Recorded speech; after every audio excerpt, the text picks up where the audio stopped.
குடும்பம் ஒரு கோயில் என்று இந்த உலகத்தில் சிவபெருமானே காட்டிக்கின்றார். யாரு என்னன்னு அவங்க அப்பா சிவபெருமான், விநாயகர், முருகர், இவங்களாம் ஃபேமிலி. அது போல இந்த உலகத்து குடும்பத்தில் இருக்கிற ஒரு சிக்கல், அந்த சிக்கல் உலகத்திலே இருக்குது. இன்னைக்கு உலக நாட்டில் என்னென்ன பண்ணுறாங்க பாருங்க. அமெரிக்காக்காரன் வந்து சின்ன நாட்டில் என்ன பண்ணுறான், என்னை விட ஆள் இல்லை, நான் தாண்டா தலைவன்றான். சரிட்டு அப்போ கடவுள் வந்து எல்லா உலகத்திலையும் இருக்குன்னா திருவாசம் சொல்லுகின்றது.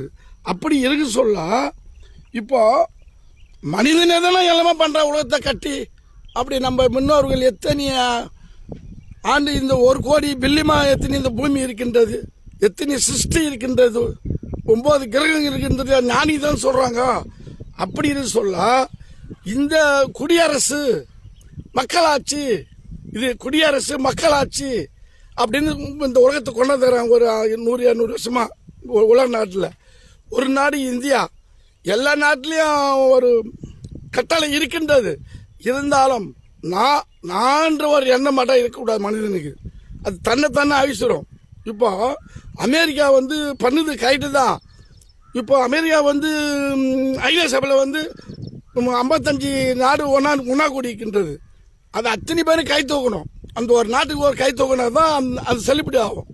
இப்போ அமெரிக்கா பண்ணுறது அது வேஸ்ட்டு தான். அது எல்லா நாடும் ஐநா சபையில் ஒன்றும் கை தூக்கலை. அதுபோல் ஒரு உயிர் எடுக்கோ கொள்ள மனுஷனுக்கு கிடையாது. நீங்கள் 1000 பேர் செத்துக்கிறான் ஈரானுக்கு ஈராக்கில். இது தேவையா? இஸ்ரேலியாவில் 1000 பேர் செத்துக்கிறான், அது தேவையா?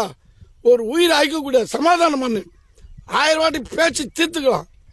அது தெரியாத நம்ம மனித மக்கள் என்ன பண்ணுறாங்க, ஸ்டேஷனுக்கு போகிறாங்க, அடிச்சுக்கிறாங்க. இதெல்லாம் தேவையா? அது உலக நாட்டில் நடக்குது. அதே போல் அப்போ மனிதனாக வாழ வேண்டும். ஒவ்வொரு மனிதனும் இந்த மனித பிரிவு புனிதமானது. இந்த மனித பிரிவில் நம்ம நல்லா மகிழ்ச்சியாக சந்தோஷமாக வாழ வேண்டும்.